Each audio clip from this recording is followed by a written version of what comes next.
রাজ্যে চলা উচ্ছেদ অভিযানে উচ্ছেদিতদের মধ্যে কতজন বাংলাদেশি আর কতজন ভারতীয়? উচ্ছেদিতরা যদি ভারতীয় নাগরিক হয়ে থাকেন তাহলে তাদের পুনর্বাসন দেওয়া কি সরকারের দায়িত্ব নয়? এমন প্রশ্ন তুলে মুখ্যমন্ত্রীর ভূমিকা নিয়ে সরব হন লোকসভার ডেপুটি লিডার গৌরব গগৈ। কিন্তু চৰকাৰে আজি তাৰিখত স্পষ্ট কৰক যে ইয়াৰ ভিতৰত তেওঁলোকে যিমানবোৰ উচ্ছেদ কৰিছে তাৰ মাজত কিমান বাংলাদেশী পালে আৰ তাৰ মাজত কিমান ভাৰতীয় নাগৰিক, এই কথাটো তেওঁলোকে স্পষ্ট কৰক। উচ্ছেদ ইস্যুতে রাজ্য সরকারের উদ্দেশ্যে বরাক সফরে তাৎপর্যপূর্ণ মন্তব্য করেছেন আসাম প্রদেশ কংগ্রেস সভাপতি গৌরব গগৈ। তিনি প্রশ্ন তুলেন, উচ্ছেদিতরা যদি ভারতীয় নাগরিক হন তাহলে তাদের পুনর্বাসন দেওয়া কি সরকারের দায়িত্ব নয়? এই মন্তব্যের মাধ্যমে উচ্ছেদ নীতি নিয়ে রাজ্য সরকার এবং মুখ্যমন্ত্রীর ভূমিকা নিয়ে কড়া প্রশ্ন তোলেন লোকসভার ডেপুটি লিডার গৌরব গগৈ।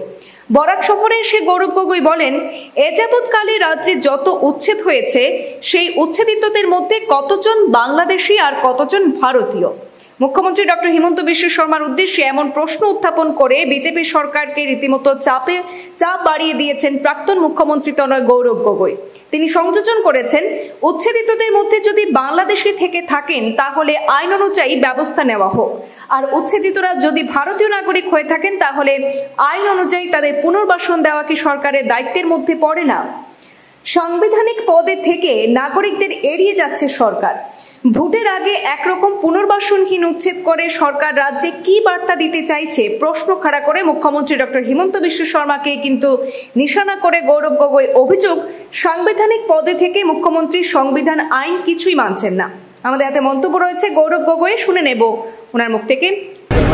বর্তমান অসমৰ ভিতৰত আমি পুনৰবাৰ কৈছোঁ যে যদি ভাৰতীয় নাগৰিকসকলক অসমীয়া মানুহ যদি উচ্ছেদ কৰিছে তেতিয়া সেই প্ৰত্যেকগৰাকী নাগৰিকজনক আইনমতে যিদৰে পুনৰ সংস্থাপন কৰিব লাগে কৰক।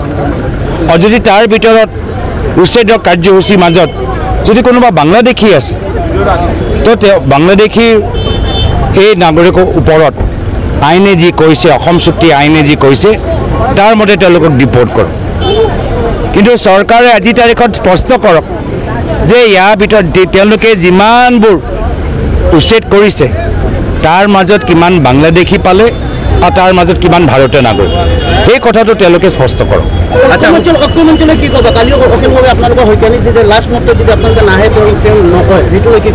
সেইটো তেওঁ নিজৰ কথাখিনি কৈ থাকিব পাৰে।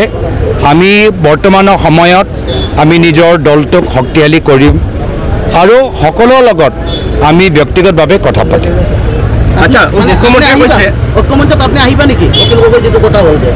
আমি সকলোৰে লগত আমি কথা ব্যক্তিগতভাৱে পাতিম আৰু দলটোক আমি শক্তিশালী কৰিম।